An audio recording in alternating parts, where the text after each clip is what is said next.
오늘 우리가 함께 나눈 로마서 10장 16절에서 21절 본문을 가지고 믿음과 들음과 순종이라는 제목으로 함께 말씀을 나누기를 원합니다. 우리 사람들이 보편적으로 행복한 삶을 살기 위한 가장 기본적인 조건이 무엇일까요? 이것은 바로 의식주라고 하는, 우리가 입는 것, 먹는 것, 잠잘 수 있는 주택, 이 세 가지가 완벽하게 갖추어졌을 때 그 사람은 기본적인 행복을 누릴 수 있다고 얘기를 합니다. 가장 기본적인 욕구인 의식주가 해결되지 않으면요, 정신적인 이상형을 우리가 꿈꾸기가 힘듭니다. 먹고 살기도 힘들고 당장 내일의 끼니를 걱정하고 사회축을 걱정해야 되는데 그 밖의 것을 생각하기가 쉽지가 않죠.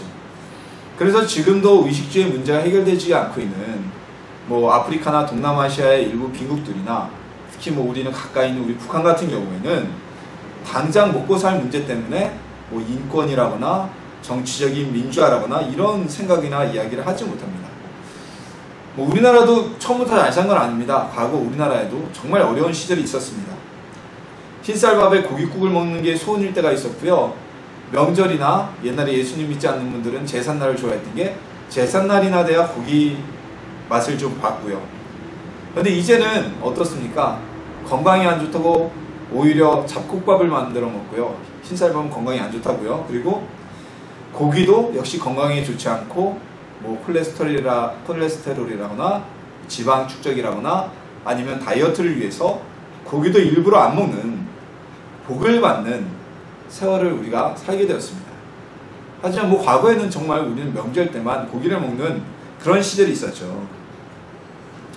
사람이요, 이 먹는 문제가 해결되지 않으면 아까도 말씀드렸다시피 다른 이상을 꿈꿀 수가 없습니다. 일제강점기 때 우리나라의 독립을 위해서 힘을 쓰셨던 우리 독립투사분들을 보면 거의 대부분이 부유한, 그리고 아주 유복한 양반 가문의 후손들이었습니다. 왜냐하면 그분들은 부유했기 때문에 학문을 익히면서 나라의 미래에 대해서, 이 나라의 미래에 대해서 고민하고 꿈을 꿀 수 있었던 겁니다. 그래서 독재자들은요, 일부러 국민을 굶긴다는 정치 공식이 있어요. 북한도 마찬가지고요. 왜냐하면 국민들이 배가 부르기 시작하면 또 다른 이상향, 먹고 사는 문제가 아닌 정치적인 민주화, 그리고 인권에 대해서 관심을 갖기 때문입니다. 자, 우리가 구원을 얻는 데 있어서도 아주 기본적으로 있어야 될, 갖추어야 될 요소들이 있습니다. 오늘 우리가 들음과 믿음과 순종이라는 이 세 가지 요소가 우리 구원에 어떠한 영향을 끼치는지, 어떠한 역할을 하는지 함께 은혜를 나누는 시간이 되기를 소망합니다. 자, 우리가 지식은 어떻게 해서 우리에게 쌓여지게 될까요? 지식은요, 우리가 듣거나 아니면 읽거나 또는 보는 것을 통해서 우리에게 쌓여지게 됩니다. 생성되게 됩니다. 우리가 귀로 지식을 듣습니다. 귀로 지식을 들을 수 있는 것을 문자화한 것이 바로 책입니다. 사람들은 책을 통해서요, 자신이 가진 지식을 타인에게 또는 후대에 전파하게 됩니다. 전수하게 됩니다. 책이 존재하지 않았던 과거에는요, 오로지 지식의 전파는 말로만, 입을 통해서 구전을 통해서만 전하여졌습니다. 하지만 책이 활성화되고 인터넷 매체까지 활성화된 오늘날에도요, 정확한 배움을 위해서 우리가 강의나 수업을 듣게 됩니다. 왜냐하면요, 강의나 수업을 통해서, 책이라는 문자를 통해서 전달되지 못하는 것들을, 더 세부적인 지식을 충분히 말을 통해서 우리가 전달받을 수 있고 들을 수 있기 때문입니다. 자, 우리가 읽고 있는, 우리가 보는 이 성경도 무엇입니까? 이 성경 역시 하나님의 말씀을 우리가 들을 수 있도록 문자화한 것이 바로 성경입니다. 그래서 이 성경책을 우리는 무엇이라고 다른 별칭으로 부릅니까? 하나님의 말씀이라고 얘기하죠. 하나님의 말씀. 왜요? 하나님의 말씀을 문자화해서 수천 년이 지난 지금에도 우리에게 전해주고 있기 때문에 우리는 성경을 하나님의 말씀이라고 얘기를 합니다. 자, 우리가 무엇을 안다라고 얘기를 하는 것은요, 누군가를 통해서 새로운 지식을 듣거나 또는 우리가 책을 통해서 새로운 지식을 습득한 것을 뜻합니다. 오늘 본문에서 믿음은 무엇에서 난다고요? 믿음은 들음에서 난다라고 했습니다. 사도 바울이 로마서를 저술하던 이 시대에는 책이란 것이 존재하지 않던 시대였습니다. 그리고 뭐 이 시대는 오늘날 같이 이렇게 제본이 된 책이란 게 없었어요. 존재하는 문서는요 딱 세 가지가 있었는데, 첫 번째로 가장 보편적인 것이 양피지라고 그러죠. 말 그대로 양의 가죽을 말려서 그 위에 문자를 쓸 수 있도록 종이처럼 만든 것을 뜻합니다. 양피지. 이 양피지는 두루마리라고 합니다. 우리가 두루마리처럼 뭐 그 왜 사극에 보면 이렇게 동그래가지고 쫙 펴는 거 있죠. 그걸 보고 두루마리라고 하는데, 양피지는 책을 묶기가 힘듭니다. 그래서 똘똘똘똘 많아가지고 두 마리로 가지고 있었어요. 그리고 또 하나는 파피루스가 왕골 같은 이집트에서 자는 파피루스라는 식물을 눌러서 압착해서 겹쳐가지고 만든 섬유. 우리나라 한지가 당나무에서 만들죠. 그것처럼 그런 섬유를 위에다 글씨 쓸 수 있는 파피루스가 있었습니다. 그리고 조금 더 고대인데요. 그때는 메소포타미아 쪽, 요새 ISIS가 한참 유적을 파괴하는 그쪽에서는 토판, 진흙판 위에다 글씨를 이렇게 썼어요. 그러니까 오늘날 같은 이런 글씨가 아니라 표치 문자로 해서 송곳 같은 거를 이렇게 찍느냐, 세로로 찍느냐, 몇 개를 찍느냐에 따라서 문자가 틀려지는데, 진짜 요만한 진흙판을 만들어서 거기다 글자를 막 써가지고 햇볕에 바싹 말리거나 구웠습니다. 그래서 그거를 문서로 보관했어요. 그러니 오늘날처럼 책을 통해서 이 책을 받아서 인쇄를 해서 복사를 해서 제본을 떠서 돌려 읽어라 이런 말을 할 수가 없었죠. 오로지 1450년 구텐베르그가 활자를 조합해서 대량적으로 성경을 만들어 쓸 수 있는, 인쇄할 수 있는 인쇄술을 개발하기 전까지는, 구텐베르그의 성경이 인쇄되기 전까지는 심지어 이 성경마저도 굉장히 비싸고 아무나 가질 수 없는 책이었습니다. 뭐 그러니 초대교회 바울이 있었던 이 시대에는 모든 하나님의 말씀은 사도들의 입을 통해서 전해졌습니다. 그래서 우리가 사도라고 얘기하는 겁니다. 사도. 예수님께 직접적으로 말씀을 듣고 배운 사람들.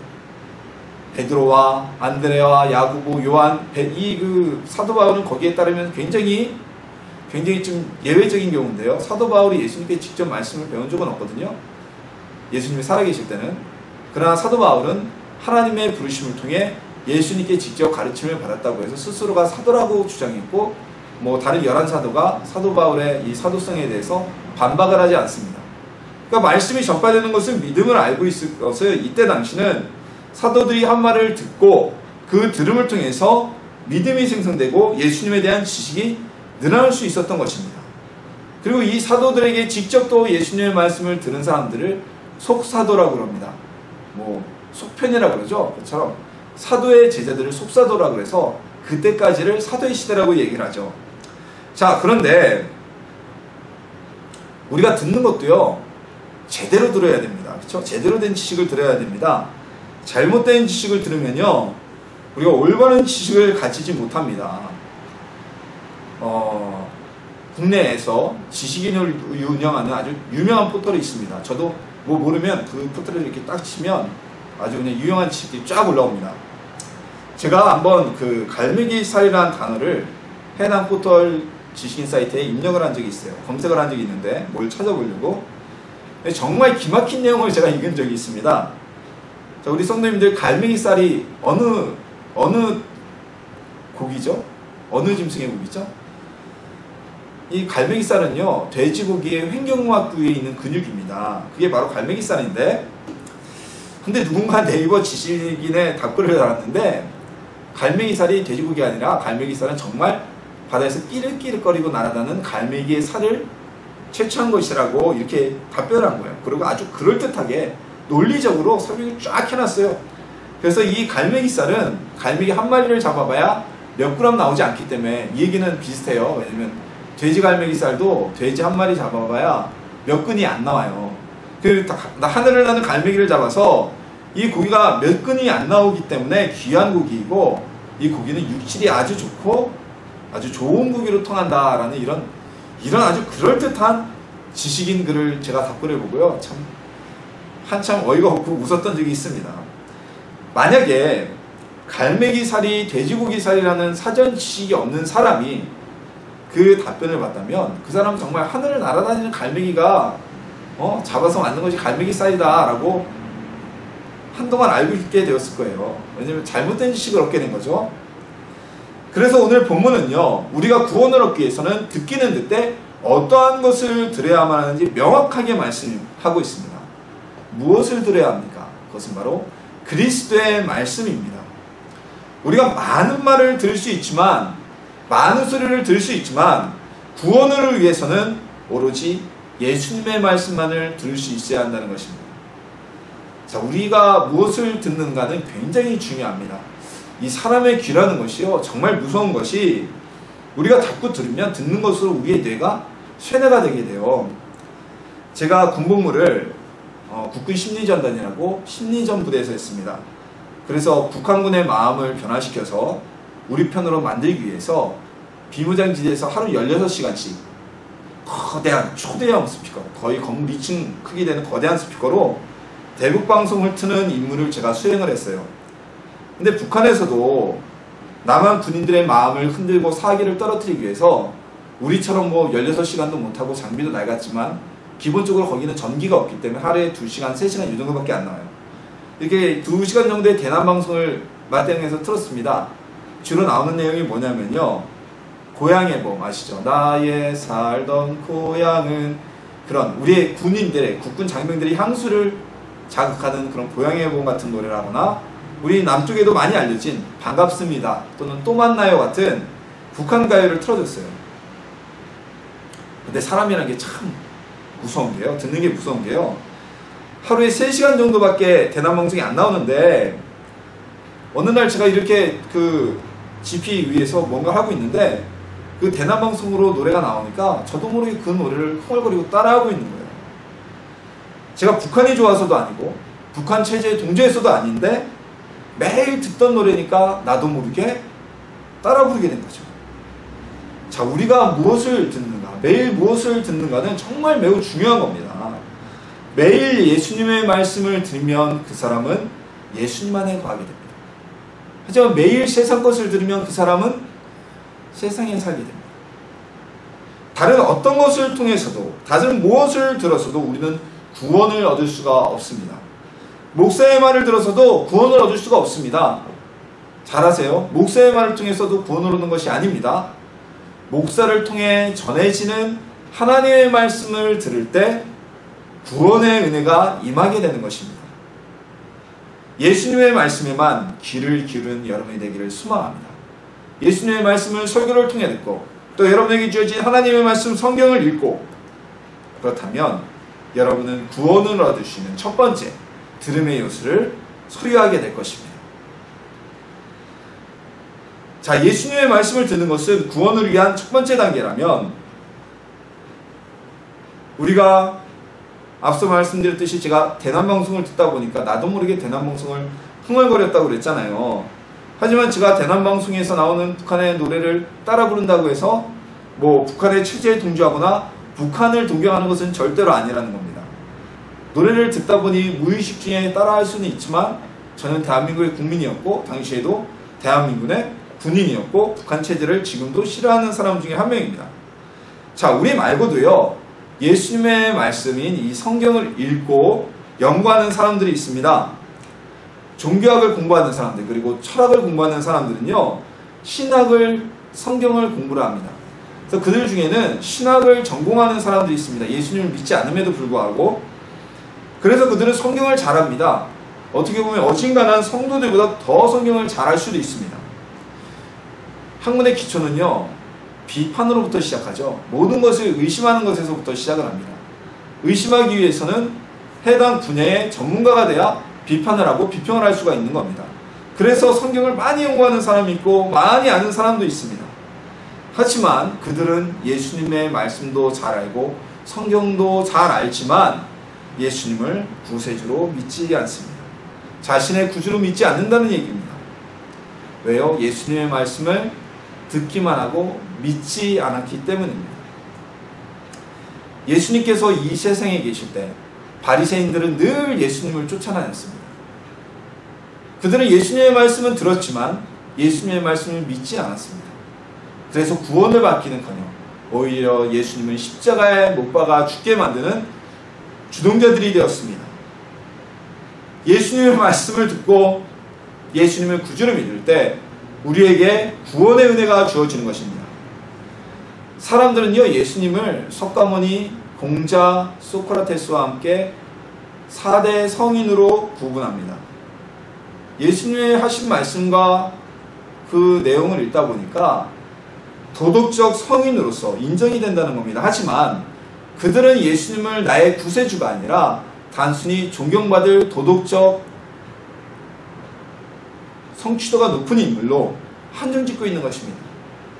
심지어는요, 한국 불교계에서 큰 어른으로 존경받았고, 그리고 사회적으로도 존경받았던 성철 스님이라는 분이 계십니다. 아마 이름 한번 다 들어보셨을 거예요. 이 성철 스님도 예수님과 성경에 대해 굉장히 호의적이었습니다. 하지만 그분은 구원을 받지 못했습니다. 왜요? 예수님을 하나의 도덕적 선상으로만 존경하였기 때문입니다. 오늘날 불교계에서 크리스마스가 되면 조계사 같은 곳에서, 봉문사 같은 곳에서 현수막을 겁니다. 예수님의 태어나심을 우리도 축하합니다. 그럴 수 있죠. 근데 고무될 일이 아닙니다. 그분들은 단지 한 종교의 지도자로서, 도덕적 성인으로서 예수님을 생각하지 예수님을 구주로 믿지 않기 때문에 구원과는 상관이 없는 것입니다. 우리가 아무리 알고 아무리 듣고 그래도 믿지 않으면 구원은 우리 가운데 임하지 않습니다. 구원은 믿는 자들에게만 주어지는 축복입니다. 그리스도의 말씀을 듣고 그 말씀을 믿을 때 하나님의 구원이 여러분 가운데 임할 줄 믿습니다. 자, 이제 우리가 들었습니다. 예수님의 말씀을 들었습니다. 그리고 우리가 그 예수님의 말씀을 믿었습니다. 그러면 이제 우리는 무엇을 해야 되느냐? 예수님의 말씀대로 순종해야만 합니다. 순종할 때 믿음은 구원으로 열매를 맺게 됩니다. 유대인들이 구원을 받지 못한 이유에 대해서 오늘 본문에서 사도 바울은 다음과 같이 이야기를 합니다. 그러나 내가 말하노니 이스라엘이 알지 못하였느니라.